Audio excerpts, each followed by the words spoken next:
for me. Blood in my eye, dog, and I can't see. I'm trying to be what I'm destined to be. And niggas trying to take my life away. I put a hole in a nigga for fucking with me. A little bit extra space in the shop now. I picked that hatch up in the snowstorm at park, and now it's leaving in another snowy day. It's going to a buddy up north. He's gonna help a friend build his first drift car. I picked up the WTF hatch to do that, spare NA2J that I had, and the W-Trans that I just put together. I had it laying around for no reason. Didn't know what I was gonna do with it. Kind of got my hands full. Got to work on Reese's car now. Still got to finish Kai's car, which is back in the booth, his 8.6. And I still got to manual swap that. So I got enough stuff to do for a long time that I didn't really need that hatch laying around in here, taking up money and time and not getting done anytime soon. So she's going off to a new home to be someone's first drift car. Looks like next chore on the list is going to be to manual swap the R34 GTT-R. I do have the majority of the parts. I'm still waiting for some stuff to come in through shipping, but I do have the big stuff. So I can do the removal process, drop everything out, like the exhaust, the driveline, the trans, get everything taken out. And then I can go ahead and bolt in all the major stuff, like the pressure plate, the clutch, the flywheel, and the transmission itself. And then the pedals are gonna be kind of a difficult part, so I have those parts as well. So a lot of it I do have, so I can get a majority of the work done. And then over the next few days, as the other small bits show up, I can just throw them on as they show up. And then within a week or so, it should be good to go. I also do want to show you the S14 with the wing. Went ahead and put the BCL on. I really dig it. It's the same wing I had on the hatch last year and the S15 years ago.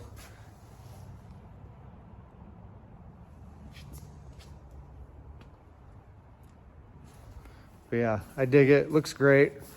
Should be picking up the livery for the season today. So the plan is get the manual swap done on that. Let the new paint cure for another week or two. And then I can put the livery on the S14. I'm super excited to see it with the livery. Should be super killer. But yeah, let me show you a couple of the parts that I got for the R34 and then I'll get started. So if you don't know from previous videos, this is a GTT auto turbo car that I got a little over a year ago. Did a full B&R 34 exterior conversion. So OEM quarters, all OEM bits, Nismo flares, Nismo under trays, super rare OEM GTR side skirts, and a full OEM front. So OEM hood, OEM fenders, OEM bumper, full carbon lip, full carbon under tray, and full carbon high-rise wing. That's the majority of it. I also did the Nismo flares front and rear. I really like the way that looks, and not very many guys do it on these. And then as you can tell, a full Midnight Purple 3 respray. I do already have a new set of Silver's coilovers on it, new wheels and tires. These wheels are 18 by 9.5 with a 0 offset. So they're plus 25 with a 25 spacer all the way around. So this will give you some fitment ideas. And here's the parts that I have to work with so far. I've got a big box trans, Neo R34 5-speed. I've got a new OEM plate that goes between the motor and the transmission. Got pressure plate, clutch, flywheel, pilot bushing, and a new clutch disc. Bolts for the flywheel and the pressure plate. I've got a new OEM master cylinder for the clutch. I've got a used ring for the shift boot. The big fat rubber one that goes underneath that mounts to the trans tunnel. The boot's on its way. I do have a new OEM GTR trim piece. Go around the shifter with a new boot. I've got the letter delete for the gauge cluster. So this is the GTR style aluminum bezel that goes in the gauge cluster, and then it deletes all the letters in the middle. So I don't have to do a cluster swap and worry about the miles being incorrect for the vehicle, and it'll match the aluminum bezel trim for the shifter. Got a new OEM brake pedal and a new OEM clutch pedal assembly with sensors and brackets and stuff. So yeah, there's the pile of parts I'm going to be working with for the next day or so. And like I said, this will get me going so that most of the pain in the butt stuff is done. I'm going to get started yanking this stuff out. First piece of the puzzle.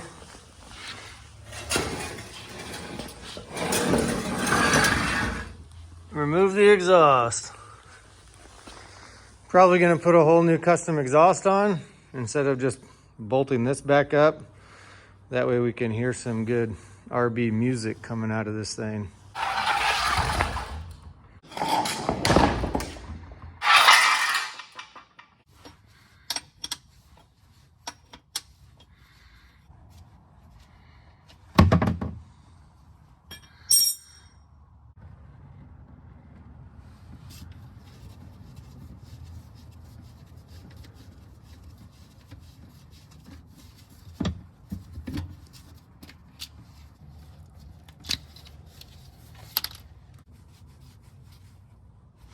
I think I'm gonna call it a night. Got kind of a late start. It's Sunday afternoon and it's freezing outside, but just wanted to get the car up on ramps and jack stands high enough to get the transmission in and out. And then I just went ahead and took off a bunch of major stuff. So I got the exhaust out, got the mid pipe out, got the drive line out. And then I also undid the bolts on the automatic transmission flex plate, and then I took the dog ears off that bolt from the transmission to the engine block. And then I got all the bottom transmission bell housing bolts out. So tomorrow I can pretty much just support the transmission with the jack, unbolt the cross member, lower it down, and then get the top transmission bolts out, and it should be able to come out. I also already did the shift linkage. So once I drop it down and undo the top bolts, transmission's pretty much ready to come out. So see you guys tomorrow. All right, it's Monday. Got a little snow.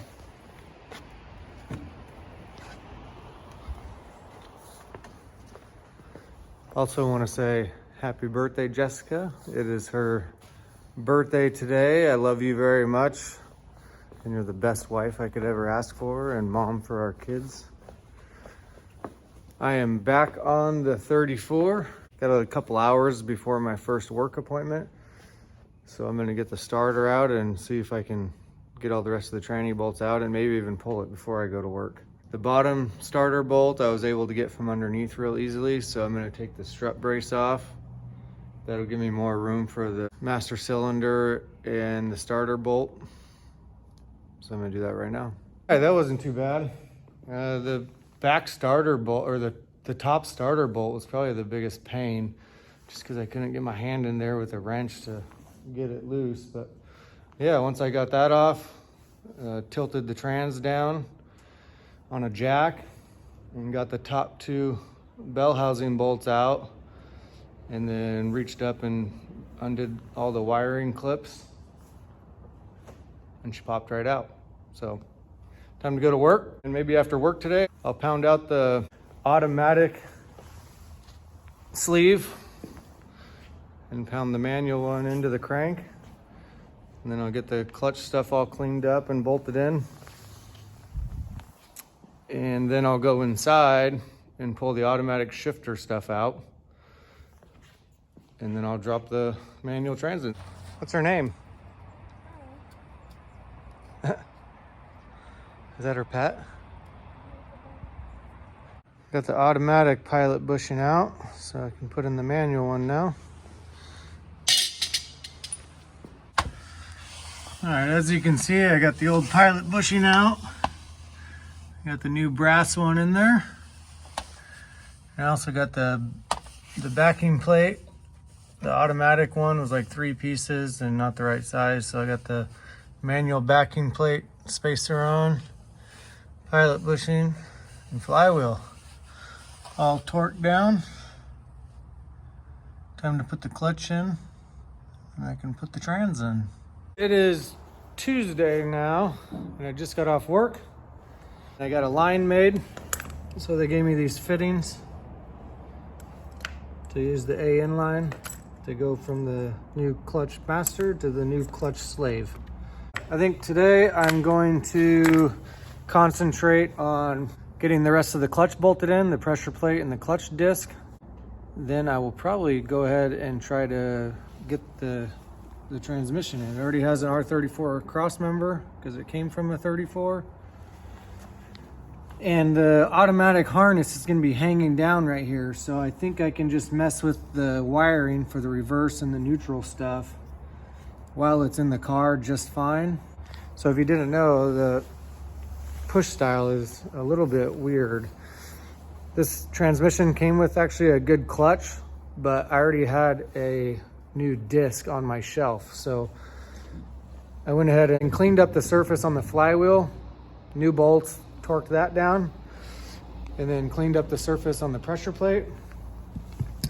And you can see the pressure plate has that locker ring. And then here's the new disc that I have. So basically when you do a pull style clutch, you bolt the pressure plate and clutch disc to the flywheel, and it has that lock ring already on it.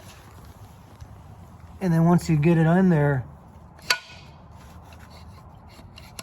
this piece just pushes into the lock ring, and then you have an actuating clutch already. So my first time dealing with one of these, but it seems pretty straightforward. I'm still waiting on a few parts to come on order, but I think getting the transmission bolted in is kind of a decent milestone to get to today.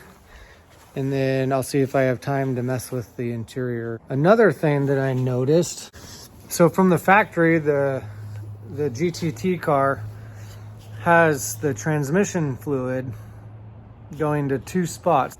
Comes up from the transmission, goes to the bottom of the radiator, and then it uses the radiator coolant, but then it also has a cooler inside right here. So most people just take all that stuff out when they swap to manual, but I went ahead and followed the power steering lines, and there is a factory cooler right there. Those two little loop lines, you can see it comes under the frame rail and loops out into the front bumper area, and then it loops back. I wouldn't really call that a power steering cooler. It's more of just a line extension. So the more fluid in the line and the further it goes away from the motor, it will technically cool. But the lines are the same size as the lines coming from the automatic transmission to that cooler. So I think my plan is going to be pull the power steering factory line off and then trim the lines back and then hook those lines up to the automatic transmission cooler that's in the front bumper. It'll just give a lot more cooling capacity and efficiency to the power steering system. And I'm basically, if I'm gonna pull one cooler out and there's 2 in there, I might as well pull the small one out that's not really doing anything and leave the OEM one in there that's nice and big and will actually help the existing power steering system. So that's my plan. I'll stop rambling. I'm gonna try to get this clutch stuff in and get this tranny bolted in. Well, I was gonna try to go ahead and bolt the transmission in.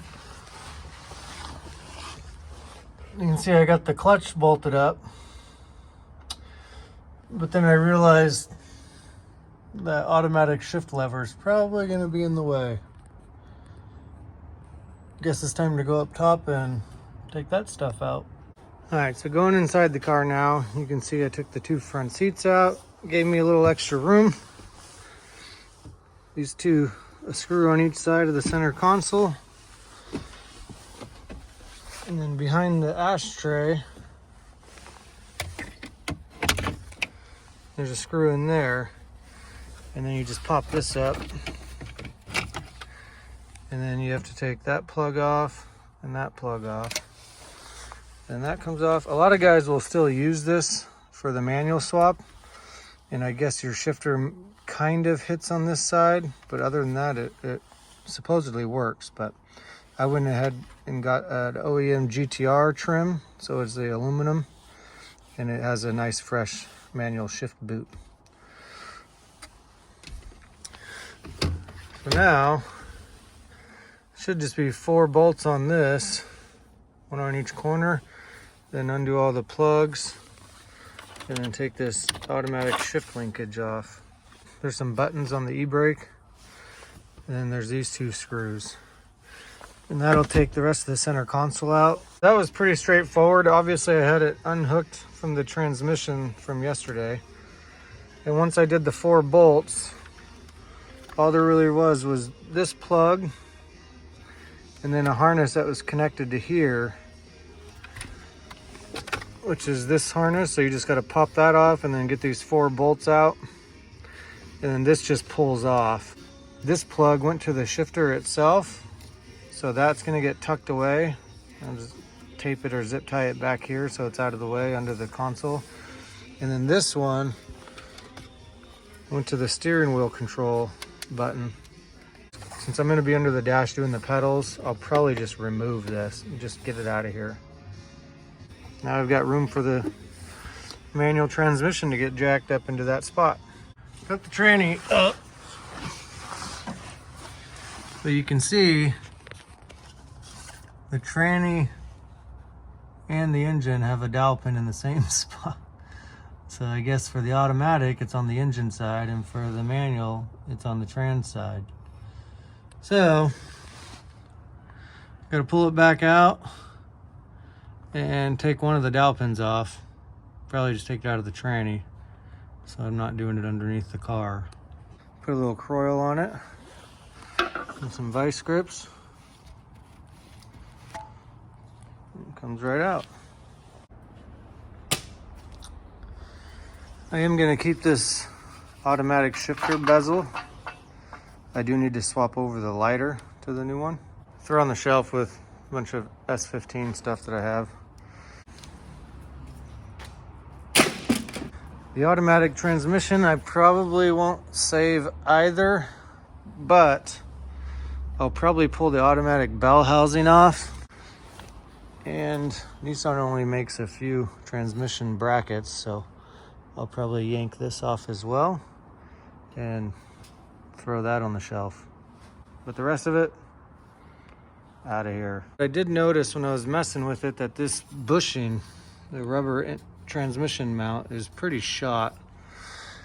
So I went ahead and looked over there at the automatic transmission, and it has the same one that's in great shape. So I'm just going to take this off since this piece is different. Swap this piece and this piece, so it'll have a nice good bushing in it. I stand corrected.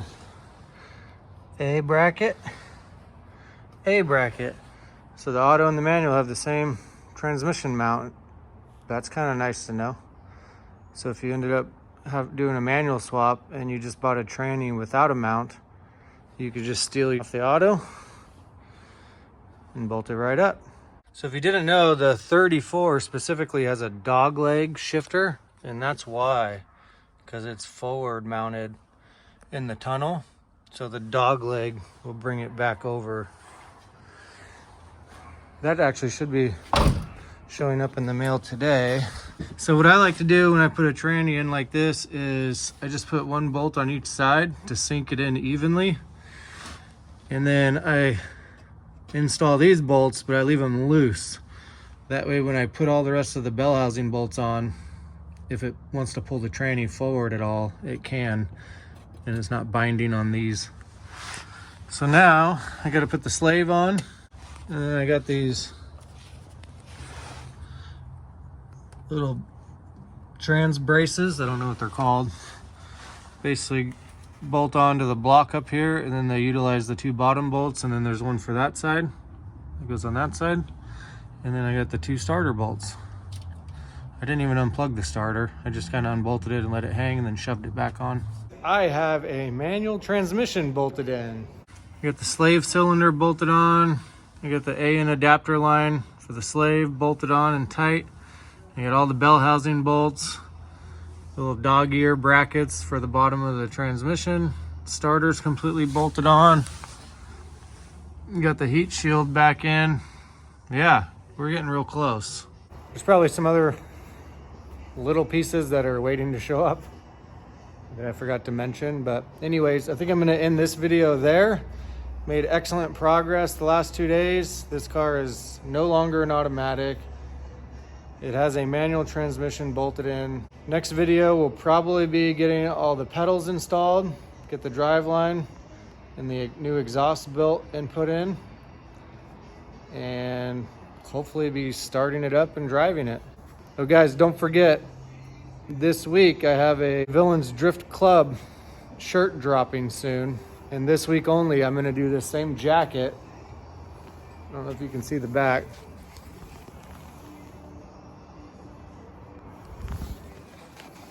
So it's gonna have Enjoy Drift on the back and say Villains Drift Club underneath that, just for some good vibes. And then it'll have VDC on the front. I made these jackets 2 years ago and a bunch of people were bummed and missed out on the 1 week pre-order. They're pretty expensive. I will have the t-shirts and stuff at the final bout and the Villains events for sale in person. And then later in the season, I'll put stuff on the Instagram for sale that I'll ship. But go to the Instagram, either my personal one at Drift Taxi or at Villains_Drift_merch, and message me on either of those accounts and I'll get the pre-order going. It's only going through this week and this weekend because Monday I got to place the order. I will be shipping out all the pre-order jackets and I'm not going to order any extra jackets. They're just too expensive. Like always, guys, like, comment, and subscribe. Hopefully you like the content. I'm just doing this for fun and hopefully somebody can use this for reference, because these cars are going to be more popular in the next few years.